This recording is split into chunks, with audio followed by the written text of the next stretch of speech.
starting. Yes.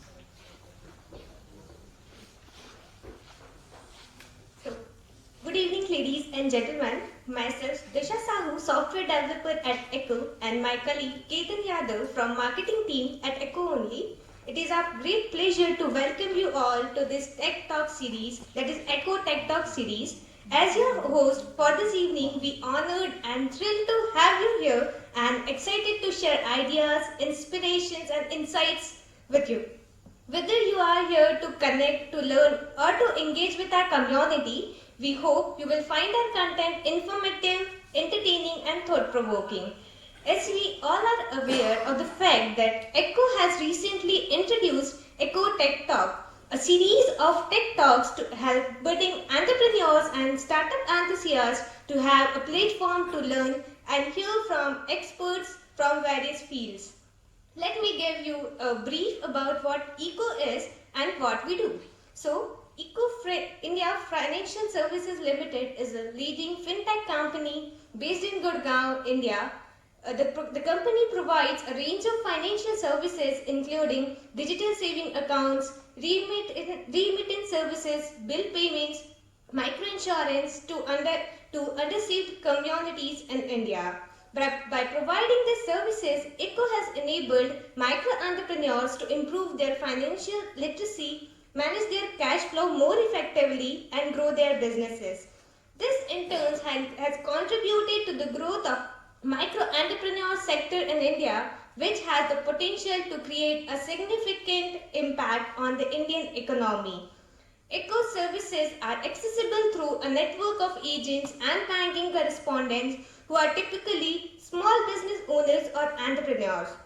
The company's innovative approach has garnered recognitions and support from various investors and organizations including Google, American Express, and the Bill and the Melinda Gates Foundation. Eko is committed to leveraging technology to create financial inclusions and improve the lives of billions of Indians. So today, in the course of this event, we will be talking about what makes a fantastic manager. We have the privilege of hearing from one of the most exceptional managers in the industry. He will share his stories, insights, and strategies of success, offering us glimpse into what it takes to be a fantastic manager. But before that, I would like to invite Ketan to give you all a brief introduction of our speaker, Dr. Eric Zackrison.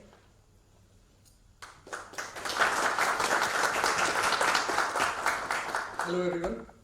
Let me guide you a background about our speaker. After 30-year career as a restaurant manager and owner, Eric attained an MBA and an MA from Missouri State University and a PhD in organizational communication from UCSB. His research interests focus on team dynamics, leadership, and workplace relationships. He currently lectures in the Technological Management Department at UCSB, working with both undergraduate and graduate students on entrepreneurship, management, leadership, strategy, communication, and persuasion. As a consultant, Eric works with a wide range of organizations on business development, team building, strategy, as well as with small business tackling challenges such as market validating a business idea to assess how to expand to multiple locations. Eric is also a regular presenter on LinkedIn Learning with over 450,000 views to date. I would like to invite Dr. Eric to share his experience and thoughts on how to be a fantastic manager. Good evening, everybody. How's everybody doing? Very Good. Good.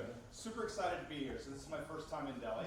Actually, first time in India. I actually am here as an instructor for Vedika Scholars Program for Women, which is a program designed to give women, young women, a chance to learn how to get into management. So it's been a great program. I'm here for 2 weeks. I'm here through Saturday. Really enjoyed your country so far. I actually got to go to. I do the mic? All right, I'll use the mic. Was lucky enough to go check out the Taj Mahal the other day, so I got the selfie that millions of other people have, which was fun. But mostly, I'm excited today to be able to get a chance to talk to all of you. So chatted with the team at Eko the other day, and thank you all very much for having me out, about what were some of the things that I could talk about. One of the things we had a conversation about was that challenge, that interesting concept of moving from individual contributor to manager of individual contributors, and how challenging that can be, and how so often we are put into positions where I'm now a leader, and how do I manage that? How do I handle that position? And I reflected back to my first time being a manager. I've been working in restaurants for a long time, since I was a kid. I was a really good cook. I was a really good bartender, and a lot of my identity was tied into that I like to be seen by the people around me as being a good cook. When people asked what I did, I was like, I'm a cook. And it's who I was. But my manager, Mary, saw in me the capability to be a leader and a manager as well. And so she asked if I wanted to do it. And I was like, well, of course, that sounds like something I would enjoy. And relatively quickly, though, I realized that identity of cook, I couldn't hold on to. That identity of bartender, I couldn't hold on to anymore, because that's not who I was anymore. That I was no longer a cook or a bartender. I was a manager, and I had to figure out how to get to that place. And over the course of the next 30 years, I was able to not just get myself to the place of understanding how to be a great manager and a great leader, but was fortunate enough to be able to develop many other people in the same way. One of the things I did early in my career as a restaurant manager was I would go to stores. I was a fix-it person for a chain of restaurants called Bombay Bicycle Club. No relation, just cultural appropriation. Just cultural appropriation. So chain of restaurants, similar to kind of the classic American chain. So I was sent to stores that were underperforming, and typically when I got there, the management that was there was being fired. And my job was to come in and fix things. But typically they were stores that had management teams of 3, 4, or 5, and I was going in by myself. So relatively quickly I had to identify those people that had the capability, I thought, to be leaders and move them up. And that was one of the things that I most loved about being an owner and a manager, was watching people develop into good leaders and good managers, and moving on to do their own things. That when I look back at the restaurants that I own, that's still one of my biggest moments of pride, is all of those people that I can look to across all across the United States, really, that are running and managing their own places. So what I want to do today is share with you a couple things. I want to share with you kind of my perspective on leadership and management, and what leadership means, that I've kind of trained and worked with people in my management as an instructor and as a consultant. I want to talk a little bit about what some of those challenges are, particularly when we're becoming a manager. And then I want to talk about a couple key skills that help us overcome and become really great managers. So it starts with thinking about what leadership is. And when I think about what leadership is, I go back to something that I learned when I was really young. So my dad was an organizational development consultant. He worked internationally, based in Sweden and in Zimbabwe, but worked all over the world. And so when I was young, I remember being in his office and being the copy boy. So this was back when copy machines didn't collate things for you, so it was like page 1, page 2. And reading this concept about leadership throughout, and I still swear it partly was just osmosis, that I absorbed a lot of the information and kept it with me. But one of the things my dad would talk about is the fact that leadership is, by definition, a relationship. That leadership, management, supervision is a relationship. And that means there's a couple pieces to it. The first piece is you. And you have to understand what you bring to the table, who you are, what your skills and your weaknesses and your opportunities for growth are. It involves the other.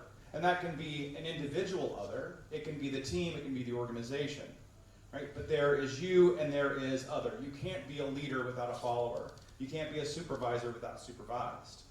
Right? So then that means you have to kind of understand and work to figure out, what are they bringing to the table? But the thing is, that's not where we lead and manage. Where we lead and manage is that space between, right? Where you and they come together.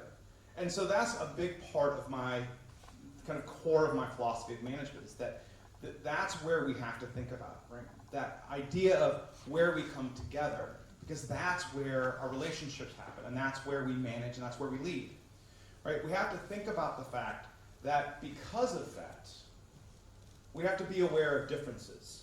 Because if I'm leading you, right, you aren't me. And so if I'm just thinking about what's going to work for me, it's problematic. I have to think about how you might be different. And some differences are easy to notice. Cultural or racial differences, gender differences. And those impact the way that we interact, the way that we think, because they impact the way that we've interacted with the world around us. But there's more than that too. There's aspects of who we are. That there are some people that go to work that are there because of the connection. They're driven by being with people, making people feel comfortable, building relationships. I call those people relators. Right? There are some people that go to work that are there to get things done, to produce, the producers, right? They're driven, they're focused, their goal is to accomplish tasks. There are those people that go to work that are the motivators, that like to create vision and like to have new ideas and like to really move things forward. And there are those people that are processors, those people that are really driven by understanding, analysis, detail. And when you realize that we have these differences, you realize where some of our challenges come from. Because if I'm a processor and I'm focused on detail and analysis and making sure all the pieces are in place, and I'm dealing with a motivator, and I'm thinking, man, what are you doing? This is a terrible idea. And the motivator's like, why are you being a buzzkill? It's not a terrible idea. This is going to be great. That they can have conflict because they think differently. But if we can bring those two together, it can be really powerful. That if a motivator says, hey, I've got this great idea, but I need somebody to dig in and find out, are there things missing? Does the plan make sense? Are we going for a brick wall? Are we going to be able to climb over the brick wall? That there are those processors that say, hey, I've got this great idea, but I need help selling it to the rest of the group. That the motivator then can help get people motivated and engaged in that process. That if you've got a relator and a producer, that the relator might be like, are you going to ask about my day? Are we going to be able to engage? And the producer's like, are you going to get things done? But again, if they can work together, that's two of the key pieces of team dynamics, right? Socio-emotional leadership and task leadership, and they're both necessary.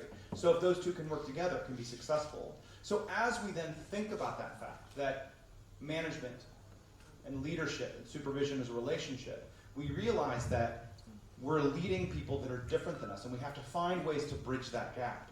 That if I'm trying to motivate somebody that's a processor, and I'm talking about how great things are going to look and how creative it is, I'm probably not speaking to them. I want to talk about the data and analysis and how it's going to improve process. So that's a big part of it, right? So that part first is that it's a relationship. The second piece is that we're different and we have to figure out how to leverage those differences. That it's then a matter of thinking, what's the distinction between management and leadership? That I've said those words, management and leadership. And there's often, actually I was just peeking into one of the classes, other classes that was being taught this morning at Vedika, and they were talking about, well, management and leadership are kind of the same thing. And I just wanted to scream in the room, no, they're not, because they aren't. They're related, but they're kind of two sides of the same coin. That you can't be a great leader if you're not a good manager. You can't be a great manager if you're not a good leader. That I can have great ideas, or at least what seem like great ideas to me. I can get you all excited about it and engaged and have you along with me and excited and bring you along. And it can be straight for a brick wall because I haven't thought through what resources need to be in place. I haven't planned to make sure they're there. I haven't trained you to make sure you know what you're doing. Eventually, you're going to quit following me. Eventually, we're not going to get to places. I'm not going to have people following me. So I've got to be able to manage those resources. I've got to be able to manage what's going on. Again, I can be a relatively great manager in some ways, right? I can be a good manager. I can know what needs to be done. I can know what every single one of your skills is and where to put you. I can make sure I know what to measure, when to measure it. All of that.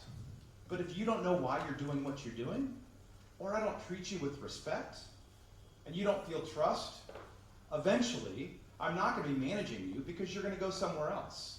Or if you do stay, you're going to be working well under expectations. You're not going to be able to work up to the level that I want you to.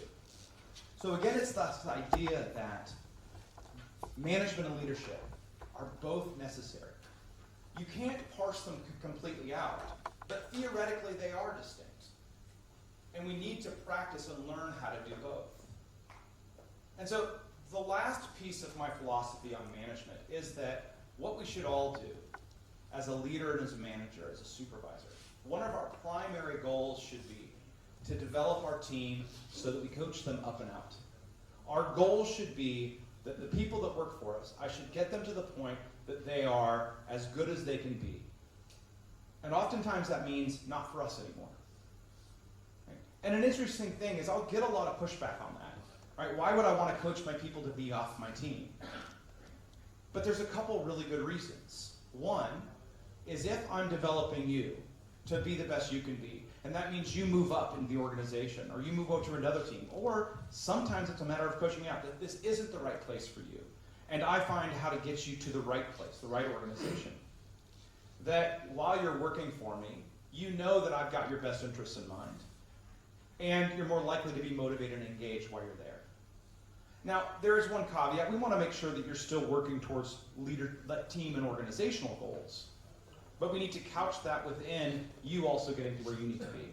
So again, if you go on, then you tend to think, while you're there, you work harder. When you go on, you reflect back on your experience with the team well, with the organization well.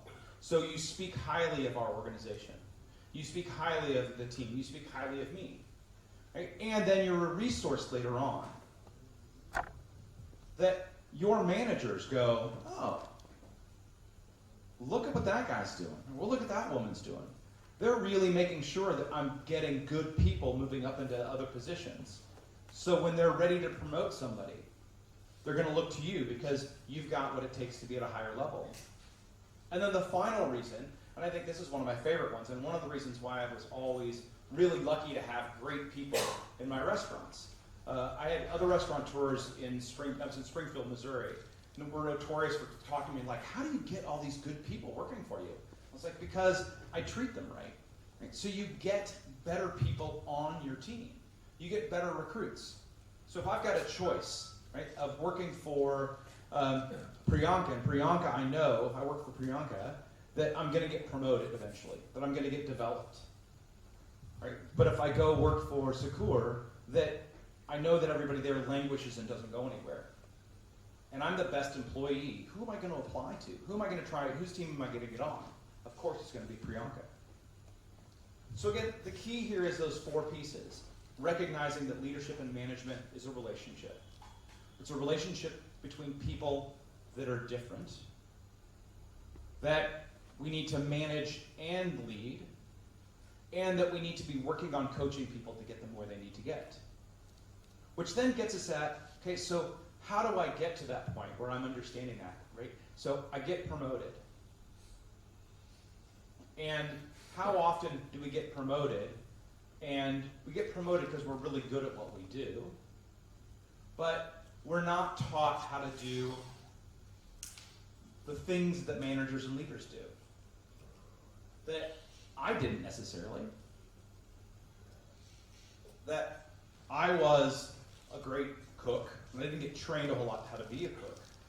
But again, one of the biggest challenges there with that initial shift is I don't know how to manage. I don't know how to supervise yet.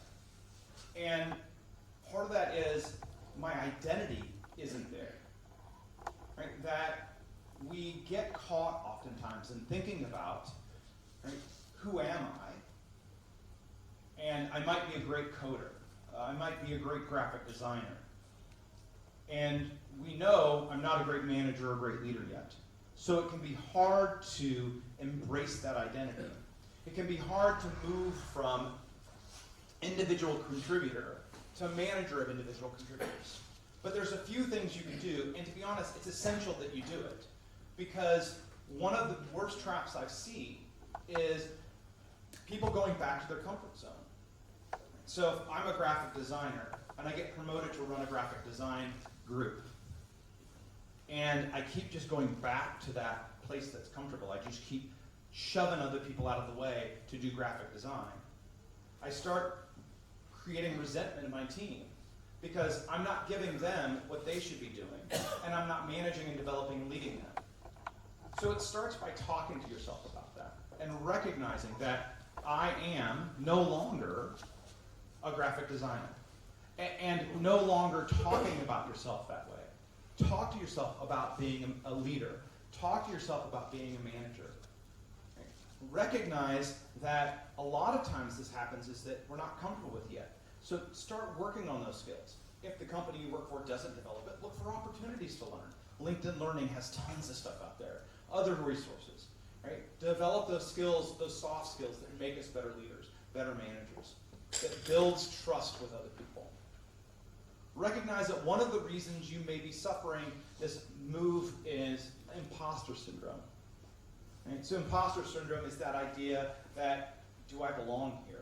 Which is really common with new managers. Because again, you're all of a sudden thrust into this new position, and you may be thinking, I don't know what all these people know.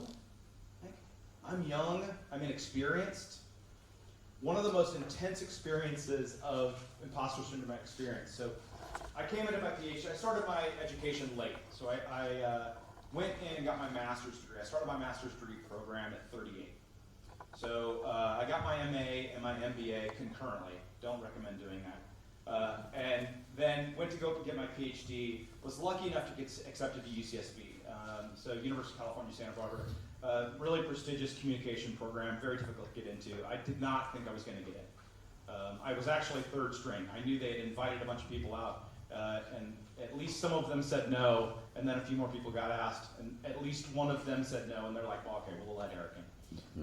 But I got there, and I had a pretty healthy ego. I mean, I'd been a manager for over 20 years at that time.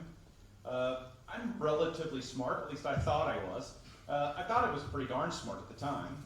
I had an MA and an MBA, so I was like, I'm pretty well educated. But actually the first day, so I had a cohort of 7 people. There was me and 6 others were in the cohort. And there's still some of my favorite people in the world.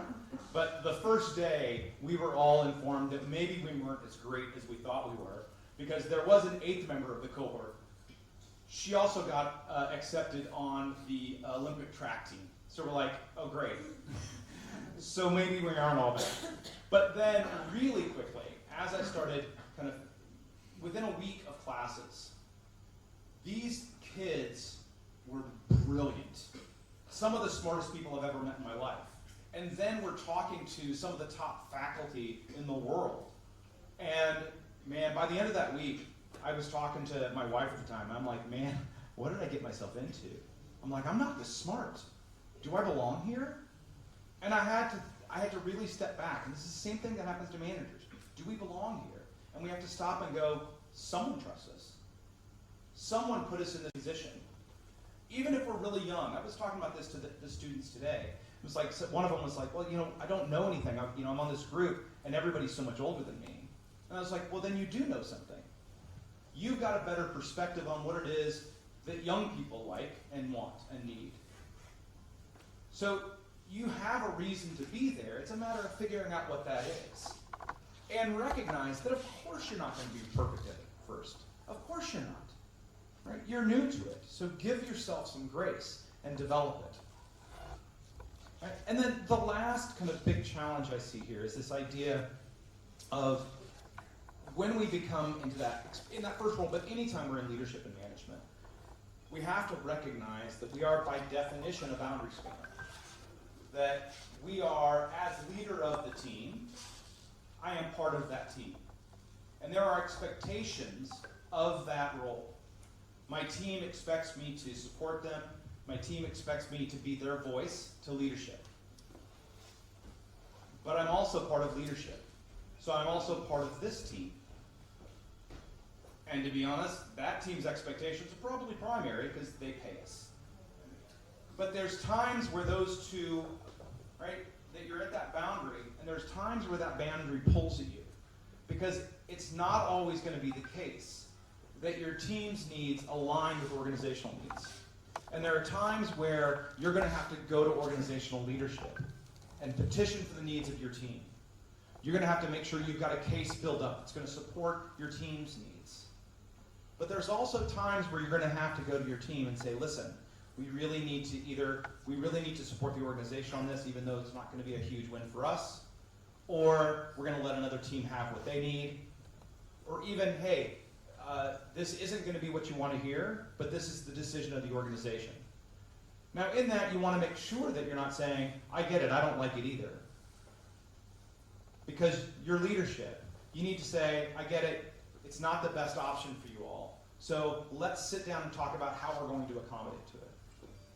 So managing that boundary spanner role is a matter of thinking about how can I and when can I adjust up and down, right? When do I need to support the team and when do I need to support the organization? And always looking for opportunities to make sure that the goal is common, but that you're, regardless, no matter what, that your team feels like you've heard them. Even if it doesn't go their way, they need to feel heard. All right, which gets me to my last kind of key points. The skills that we need to really be a great manager and a great leader. All right, and there's primarily two I talk about, but there's kind of a third that's a perspective. And so whenever I do leadership development training, whenever I'm working with almost any student group, I highlight the fact that these two things are the most powerful tools you can have. The first one is listening. And part of that is we forget, A, how important listening is, but also it's a common misconception that listening, we've been listening forever. Of course I listen well, right? I've listened my whole life. But most of us haven't. That I meet so many people that say, oh yeah, no, I'm a great listener. I just stay quiet and I get everything they say. That's not listening. That's hearing. That listening is an active skill. That listening requires you to get the meaning of what they're saying, not just the words of what they're saying. It requires asking questions. So can you help me understand what that means to you? So if we did it this way, why is that? Why does that? How does that impact you? Or it sounds like you're really excited or upset or nervous about this. Can you talk to me a little more about that? Listening is a matter of engaging at that deeper level, getting at the underlying interests, because that's how we move relationships forward. The second one is giving feedback. That 70% of managers identify giving critical feedback as the least favorite thing they do as a manager. But that's because we don't do it well. That there are all kinds of, I could talk literally all day. I could do an 8-hour workshop on feedback and still probably not cover everything. But the primary thing that we do is we mistake how people accept feedback. That we think, oh, I'm just going to show them what they're doing wrong, and then I can show them what they're doing right. And what happens, though, is if I just present you, well, let me show you what you did wrong, it starts affecting their identity. And anytime we feel threatened, consciously or unconsciously, the fight or flight part of our brain lights up. And if that's lit up, we're not learning. We're not listening. So it's much better if we think about how can we reflect on our impression of it. So one of the things I do at UCSB is I coach our Masters of Technology Management students. They do a consulting project, and I coach them on their presentation. And a common thing I might say is, okay, you guys totally had me throughout your first point. When you got to your second point, I kind of lost what you were getting at. And in your third point, I didn't see the link between this point and this point. So there, I'm not saying that you weren't clear. I'm not saying you didn't make a good argument. What I'm saying is I didn't get it. And when you can reflect things from your perspective, it's easier for people then to go, oh, let me see if my brain can make that connection, and they can learn more effectively. That if we can give people the opportunity to be solution-oriented, which that's the third piece I want to talk about, that the more often we can think about moving people forward, the more likely we're going to be successful. So if I can give you feedback to say, so it seems like this has been a challenge for you. What can we do to make sure that you do it, that you have a stronger result later on? How can we move this forward? Or if it's feedback on a relationship, it seems like that we're not getting along very well. What can we do to make sure our relationship is stronger going forward? But what do we oftentimes do in feedback or many other situations? We try to assess blame. But where's blame? It's in the past. Is the solution in the past? It's not. So the more time we spend on trying to figure out who's at fault, the more time we don't spend figuring out how we're going to go forward. And that's not to say that people don't have culpability, and that sometimes having some responsibility and not acknowledging that isn't important. But it's much less important in figuring out how we're not going to do it again. How can we make sure that we're going forward, moving forward? And that's really kind of the theme throughout this, is that we want to, as leaders and managers, move our relationships forward. Our relationships with our team, that I want them to grow, I want them to develop, I want them to get better, I want them to become the best they can be. And to do that, I have to be able to listen to see what they need, what they want, what they're not doing well, what their issues are, and I need to be able to give them feedback on how they can improve, what they need to improve. Right. But again, that's all moving forward. That the more we can think about solutions as a leader, that our teams get stronger, our organization gets stronger, and we get stronger. Because honestly, we need feedback too. We need to know how we can move forward. So, last thing I want you to think about is, what are some of the things you can do that can make you a better leader and a manager? Because we can all do it. And what opportunities do you have to grow? Where can you seek out feedback to develop? So with that, I'm going to open it up for questions. I think you guys are going to lead the questions, right? So again, I want to thank Eko. I want to thank you all for coming out.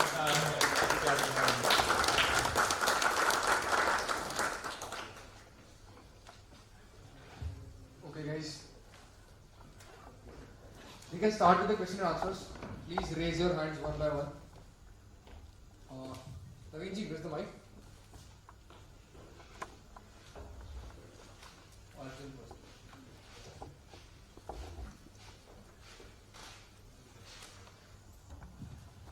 Please introduce once. So hi Eric. First of all, that was a great talk. Thanks. So my name is Arjun Malhotra. I am a product manager at Eko India. So my question to you is, like, you talked a lot about an identity crisis that one faces when he first becomes a manager, or when he or she first becomes a manager. So that identity crisis often translates into people making weird decisions as managers. So for example, a manager can either do too much, like a manager could be working too much for his team, and the team might not be doing anything. Or the manager can do too little, because he now wants to have a new identity. So how do we find the right balance? How do we stay in the middle? Well, that's an interesting one. And so it reminds me of another thing that I oftentimes bring into this idea of being a new manager.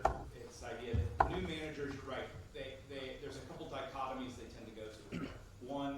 One might be that they, again, as you know, they try to do too much, right? They want to be involved in everything, or they're like, man, I'm just going to let them go, right? Which kind of equates to a similar concept where they either go really hard, like really aggressive, that, man, I've got to make sure, especially if they're promoted above people they were friends with, that they may think, man, I've got to bring the hammer down, because if I don't, they're going to take advantage of me, or I want everybody to love me. And in both of those situations, I'll argue, you're better off going to the upper extreme. It's not ideal, neither of them are ideal, but the reason for that is severalfold. One is if you are bringing the hammer down, or you're overdoing, backing off of that seems like you've become more reasonable. if you're softball and you're super like, just let them walk all over you, or if you're just completely hands off, and then you start coming in, you start seeming like an ass. Right? And so they're like, he was so nice yesterday. Why is he not being nice? So you're always better off going a little bit more aggressive. But it really is a matter of especially if you're new, just testing it. And one of the things you can do is just be open and honest with your team about it. And say, listen, I'm really just trying to find the best place for this for you, and involve them in the conversation. And say things like, are we good? Like, are you needing more guidance? Am I not giving you enough? And make it a conversation, and they'll likely appreciate it, because then they'll have that voice. And one of the key things with motivation is, do I feel like I've got a voice? And that's one way to do that. Does that answer? Yeah. Thank you. Mm-hmm. My pleasure. Next one. Pooja? Yeah. Arjun?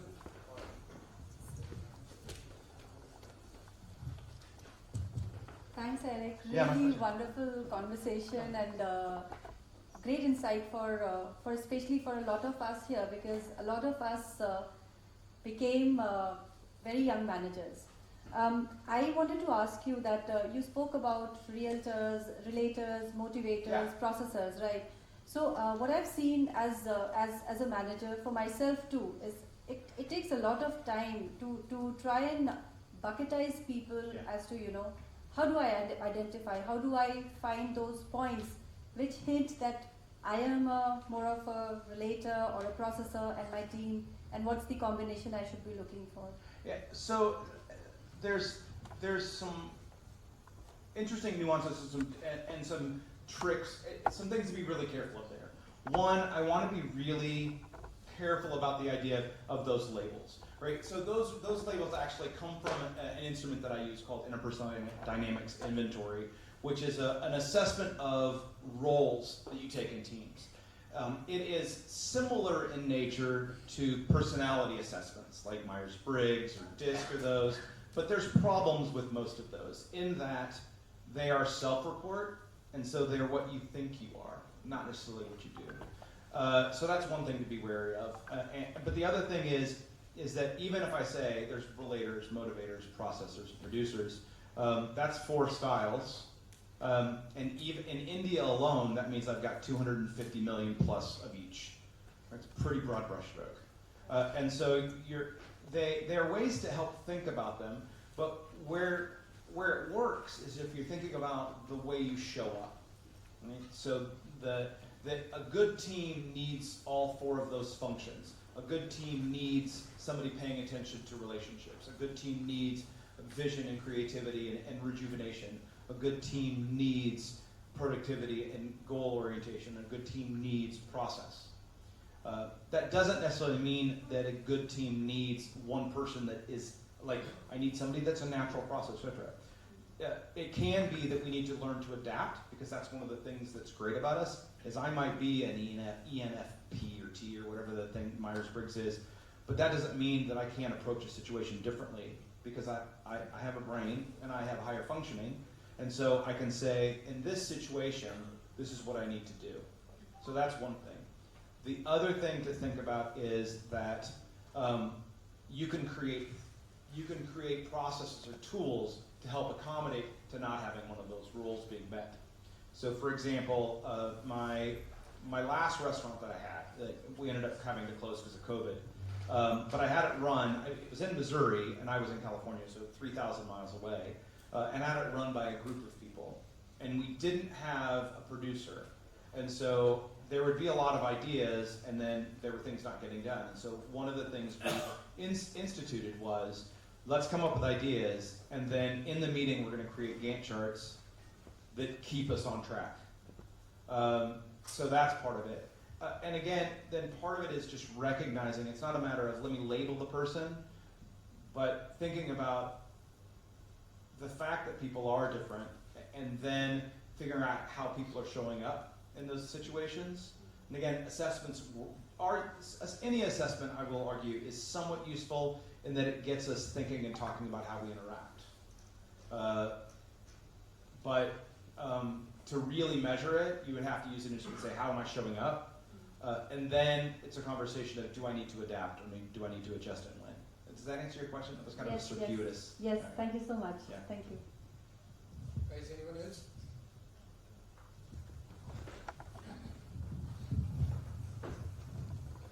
Hi Eric, this is Priyanka. I'm from Inside Sales. So great session, by the way. It was really enlightening. So my question here is that how can we empower our teammates to be more productive at work? To be more Productive at work. Yeah. Yeah, so that's an interesting thing. So empowering others is a tricky sentence because if we say, I'm going to empower my team, that implies that I can take it away, right? Which means they're not empowered. So we can foster empowerment. So that's one piece. The second piece is, and this is a real big challenge for actually any manager, but new managers particularly, is people aren't doing what we expect of them. And there's a variety of reasons that I can't really, there's a deep kind of well there. But we think, oh, I'm going to change them. And we can only control one person, which is us. So we have to think, is there a way that I can influence them? And there are some things. So one thing is to think about if they're not living up to our expectations, maybe there's a motivation issue. That expectancy theory is a theory of motivation that I bring to the table a lot, which is the idea of, do they know how to do it? And so expectancy theory says, can you answer yes to these three questions? Do they know how to do it? And you think, of course they know how to do it. I hired them. But that doesn't mean, again, when I'm a brand new manager, I might not know how to do everything. And there's a sub-question there is, do they know how to do it? The second one is, do they see the results? Right? Do they know that their effort being put forth is going to attain the results you say they are? And do they see what those results are? So if I'm a factory worker and I'm just twisting this widget and passing it on, and I don't know what this widget makes, I'm not likely to be motivated. But if I can see, oh, I'm making that? Oh, okay, maybe there. So do I see that I'm attaining results, and what are those results? And then the third piece is it valuable to me? And so that sometimes is one thing we can look at, is like, do they know how to do it? Do they know why they're doing it? And do they see value in that why? And there's a number of other things we can do. Part of it is kind of having feedback conversations about, this is what I see and how I'd like to see it improve. Making sure we're not bringing our own biases in, because we generally think a human trait is that we all think we're better than average at stuff. Like, how good of a driver are you? Most people are like, I'm better than average. How good of a worker? I'm above average as a worker. I'm at least a 7 in looks, right? But we can't all be above average, right? And so only 50% of us can be above average, but we never think that we're in that, and we tend to see our work as higher quality, and other people as this a little bit lower. So we always have to be a little careful on productivity.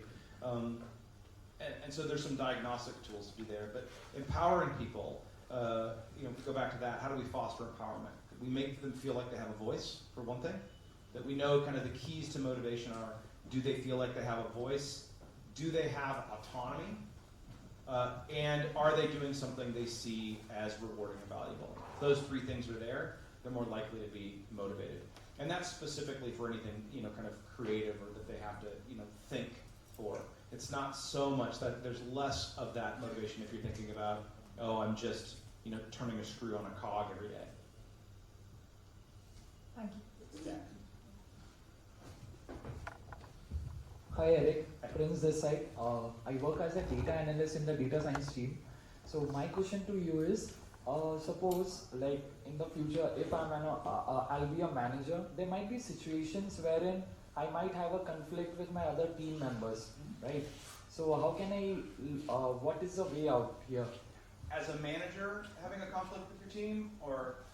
Two situations, with the team members and with the other colleague managers as well. Yeah, so, conflict is I always like to highlight this idea that we get this perspective that highlighted that conflict is negative. And it isn't inherently. Like conflict actually is how we grow. Like if you have a team that never disagrees, you're probably not a highly functioning team. It's how you manage that conflict is the important thing. So the trick there is if you have a conflict, you have to have a conversation about it. Right? You have to bring it up and talk about it and resolve it. Again, it's that idea of being forward focused. That sometimes we get this idea, oh, I don't know, I think they're mad at me. I don't want to talk to them because I don't want to hurt the relationship. You don't have a relationship. You're not talking to them. Right? So it's a matter of kind of getting out of here and it's going to go on. It's more important. The relationship actually is going to improve if I talk to them. It's only going to deteriorate if I don't. And so with employees, it's easier because you can go, hey, can you stop by my office, or let me stop by your office so I can talk to you about something. When it's somebody at the same level or somebody above you, it can be a little more challenging. But part of that is fostering an environment where feedback and conversations are welcome and important, and recognizing that, I feel it's really our responsibility to tell people at work when things aren't going well. There's a great book by Kim Scott called Radical Candor that really gets into this idea that in the workplace we really should be focusing on honesty in a way that still is empathetic, and recognizes that relationships are important, but that if we work together and I don't tell you that you're not performing up to my expectations, it's not only not fair to me, it's not fair to you. And so if we want to have the best team possible, we need to foster people to tell people. That's what I think.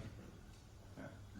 So that means empathy plays a major role, right? Someone who has empathy, so he'll be able to relate to his team members and other team members, or like other colleagues as well, right? Say that again? My point is empathy as a quality is a very good necessity for a leader and a manager, right? Yeah. That's what you are telling. Yes. Yeah. It's one of the best skills you can develop is empathy. It's being able to put yourself in other people's shoes. You just got to not let it rule you, right? You've got to recognize that empathy is important, but so is honesty and balancing those two. Sure. Thanks. Yeah.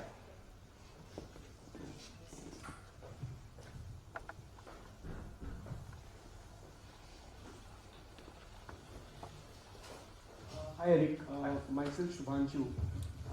I am out from outside of the ecosystem, but my question to you is how to manage the members who are over ambitious, highly aspirational. I think someone asked about productivity and all these things, but my question is quite different because these are the people who are always out of their comfort zone, trying to do everything to make sure the organization grows, the team grows. But in case of any of their dissatisfaction, leads to a major decline in the team performance overall. So how to control that? So let me make sure I hear you right. So people that basically are stepping outside their bounds and overdoing things and then making mistakes, right? Is that the idea, or just flat out just overstepping things? I didn't get that. Are you saying that it's just a matter of people that are overstepping their bounds, or is it overstepping their bounds and not doing things quite right? So it's like they're doing things right. Okay. They're achieving everything. They're just stepping on other people's toes? Yeah, well, so there's a couple things there. I mean, if it's somebody on your team, one of the things you can do is have a conversation. It's actually, this is something I find when I come into a team and there's two people taking the producer role. That people, when they're in that producer role, tend to like taking responsibility. So they're like, I'm going to do that because I'll do it right. And then they can start fighting over it and arguing over it, and there can be conflict. Or if there's just one person, they're like, I'm going to do that. And then other people are like, well, what am I going to do? And so part of that is having a conversation about, here's your role and responsibility. So really clear, defined job descriptions is one thing. As a manager, having coaching sessions about, hey, remember that you need to be supporting your other team members. And just having a conversation and find out where it's coming from. Do they feel, sometimes it comes from a position of they're trying to impress people because either they're not self-confident or they don't have a strong self-efficacy. or they're not sure if you like them, and so they're trying to impress you. And so having a conversation about the expectation is that you let other people do stuff, and that can solve some of that.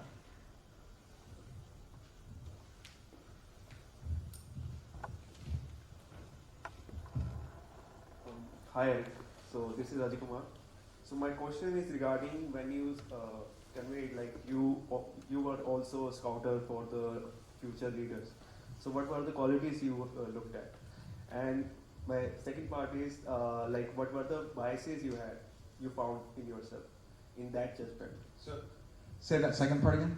So usually managers do have some biases who they wanna promote. And yeah. So what are the common biases you had in your experience, and generally you see around with other managers? Okay, so the first one is what do I look for to identify? The second one, did you say biases that I have? Yes. Biases, yeah, okay. So when I look for people, one of the key things I look for is eagerness and positive attitude. That I had a manager a long time ago tell me that you can teach somebody almost anything except a positive attitude. So hire for attitude and then train everything else. And that's not entirely true. I certainly have coached some people past having bad attitudes, but generally I'm looking for a good attitude and eagerness to learn, and those are two of the biggest things, because then if they've got those two things, you can usually get everything else taken care of. And then biases, I mean, we all have them, and some of them are unconscious. I don't know. So I certainly, I've been fortunate enough that I've traveled a lot in my life, so I've got a really high cultural competency. I mean, I've been exposed to a ton of different people. And so I try to be as good about that as possible. But I'm sure that there's biases that creep in sometime.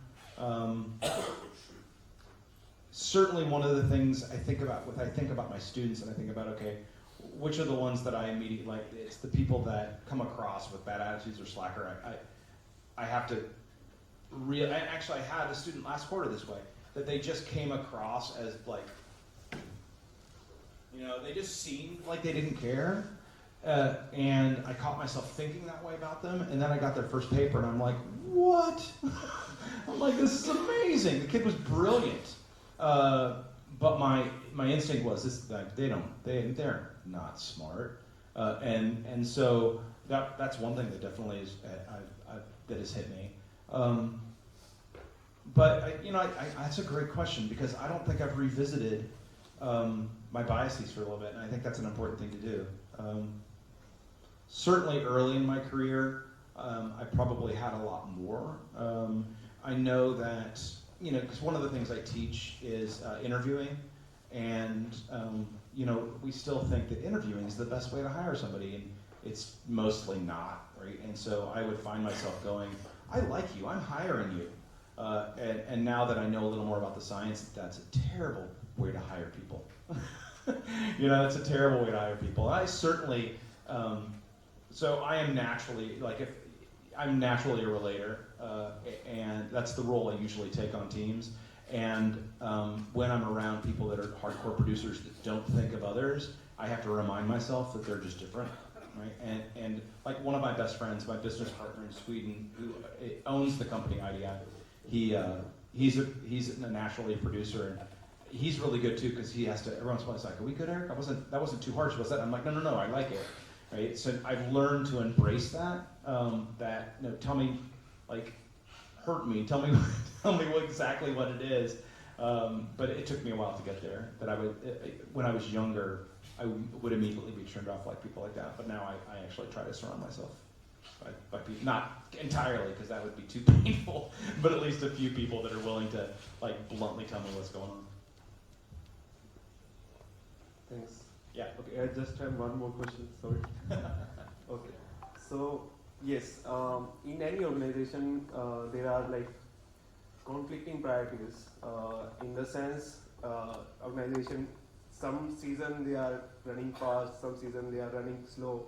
In the slow season, you have time to implement your ideas. In the fast season, you do not have time, right, and even have time to train your team members. Yeah. So in that scenario, as you rightly said, like we have to provide that sense of expectation we have from our team members, and at that time, the team members are feeling like, where are we going?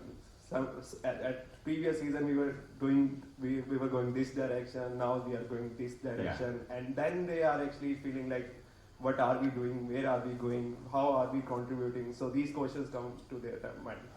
So how did you manage that in your experience? So I mean, that's a tough one. Part of it is just setting the expectation early on. Say, listen, there's going to be times where we have some latitude to do some extra stuff, and there's times where it's just everybody's heads down. And tell people there's times where, one of the companies I work with pretty regularly, it's a small printing company. I mean, it's not tiny. I think they've got about 120 employees. But the owner, I love him to death, but he's just, you almost just want to like throw a bridle on him to kind of rein him in, because he's just like, wah, wah, wah. And he's made the great choices. His company is growing and growing and growing and growing. But his team's always like, why are we going that way? We were going this way. And so part of that is we've had the conversation that, Andy's going to do this sometimes. And so if he does something that you don't expect, you just have to talk to him and confront it. But part of it also is telling everybody, like, there's times that we have to make decisions to pivot. And we're going to try to communicate that as often and as well as possible. And if you don't feel like we have, come talk to us and we'll talk to you about why. And then the other piece, and this is one I highlight, there's times where we're like, oh man, I don't have time to do, like, connect with my team, etc. Interestingly, those are the times where it's most important to carve out just a few minutes, even if it's a 5-minute touch base, that those times, because what it's going to do is it's going to help you tackle those tough times even better. But,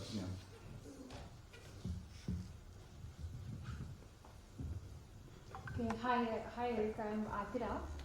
And before I get to my question, I would like to tell you that it felt great to know that other people also have imposter syndrome. Yeah, good. And when I joined my MBA as well, I felt that I came here by fluke. There are people who are much more talented than I am. Yeah, 70% of people have felt it at one time or another. Yeah, truly humbling experience, to be very honest. And so my question is regarding an experience that I had before, where I was reporting to a manager, wherein all of us reporting to him collectively felt like we're not getting good quality of work. So everybody talks about managing expectations of your boss. Yeah. How do you manage expectations of your subordinates? In terms of the quality of work. So the other way, right? How do you manage? The other way. And so it's being open and honest, right? So one of the things, if I'm coaching and working with a team on delegation, I talk about the fact that it's all about expectations. And if we aren't clear about what our expectations are and what they should expect, then they're destined for frustration, and we set them up for failure. And it goes back to we think when I talk about customer service, it's that idea, like, you should be understanding what the expectations are, because there's no way they can go past them if they don't know where they're at. They're only going to fall below. And what's interesting about expectations is we don't notice them when they're hit, right? That's like, if you walk in a room and turn on the light and the light turns on, you don't go, oh, look, the light turned on. It's when it doesn't turn on that you're like, what? Or you turn it on and it flashes a bunch of, then you're like, oh, right? That if we don't let them know what the expectations are, there's no way they can surpass them. There's no way they can kind of go above and beyond. And there certainly is, because generally there are expectations. They just don't know clearly what they are. And if they're not meeting our expectations, it's oftentimes our fault. So it's just a matter of having that conversation, letting them know what the expectations are, letting them, being as clear and concise as possible. But my question is more regarding how we manage their expectations from us. It's the same thing. We talk about it. Yeah. Oh, you mean like, so what should they expect of us? Yes. You have the conversation, and you say this is the way that, and you make it two-sided, right? That you say this is kind of the way that this is how I'm going to work with you. Is there, how does that, what do you need? What do you want? And having a conversation about it is how you do that. Thank you. Yeah.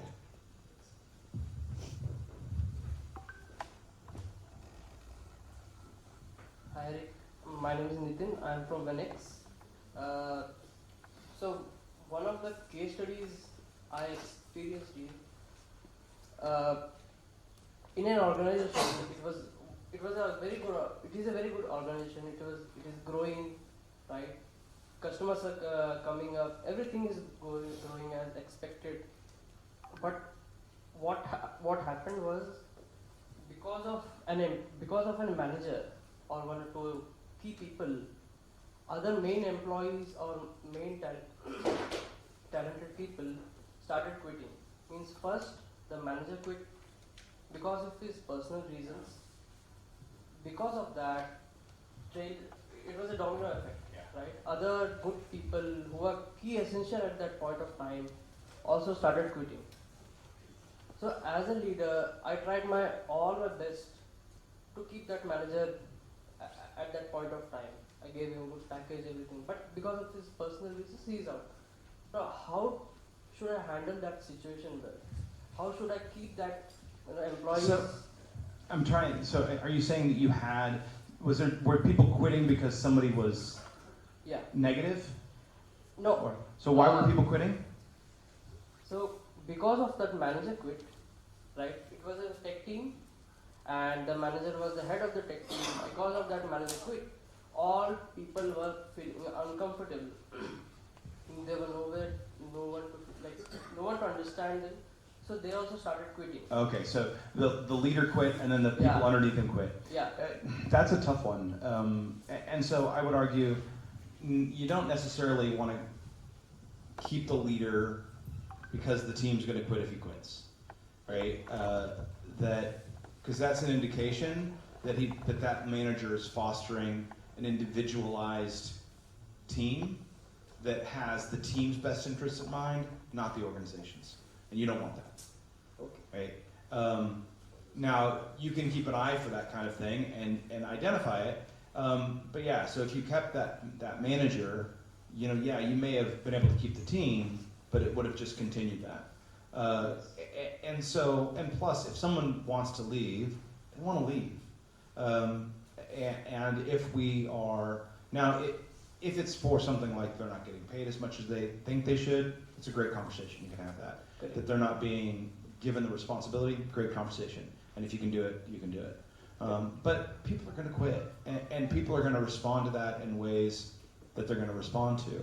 Now, one thing you can do certainly that is it's really a matter of, because what it is organizational change. And how people respond to organizational change varies. But part of the things we can do to manage that is, again, it goes back to, I keep saying this, it's an open conversation. Communicate about it. Make sure that the team knows that they're supported, what's going to happen, that they're informed, that there's an open door for them to have questions, and make them feel safe, because that may have been, without looking at deeper, I wouldn't know, but one thing that may happen is they don't feel safe anymore, they don't know what's going on, and so when people have uncertainty, they react in uncertain ways. And so if you can establish some certainty and some continuity, they may stick around. But people are going to do what they're going to do, unfortunately. Noted. Thank you. Thank you. Anybody else? Any questions? Great. Thanks, guys. Yeah. So since Eric, you have told everyone how to be a fantastic manager, I would appreciate if people start following your rules from tomorrow onwards. Yeah. That is necessary, I guess. That was the session for, guys. And managers, founders, and everyone, please remember these points. Please note it down. I've not seen anyone noting anything down. I know what's gonna happen. I know what I'm gonna do, what I am doing right now, and what's gonna happen to me. So thank you so much, guys. Thank you so much. Thanks. My pleasure. Thank you all for having me out. Information's up there. Feel free to reach out to me. I think I'll be back next year, but I would love opportunities to come back again. And I can also, if anybody's has questions or wants to do any work or anything virtually, I'm happy to do that. If you're interested in IDI, reach out. I'll be glad to talk to you about that. There's more websites up there. And then if you just go to LinkedIn Learning and enter Eric Zackrison, I've got a bunch of courses on there you can check out as well. But stay in touch and let me know if you have any questions. Thanks. 1 second, Eric. Naveen, you're bringing the gift? We don't have so many people I can ask directly. Abhishek sir, please.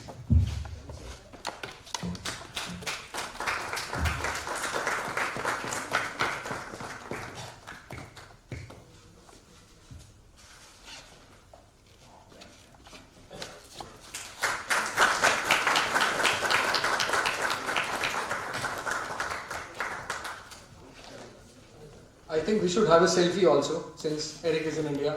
So we are very fond of selfie in India. I don't know if people are in US or not. Selfie. Oh, selfie, yeah. Yeah. Well, I was joking. That's one thing I did say. That's one of the things I've enjoyed. I know some people get embarrassed that it happens. But one of my favorites scared the bejesus out of me. I was walking by the Taj, and I'm just like, this guy just grabs my arm. I just wanted a selfie. I was like, yeah. That's nice, that's nice. I'll take a selfie, guys. You guys can sit there only. It's fine. I'll take a selfie with Eric.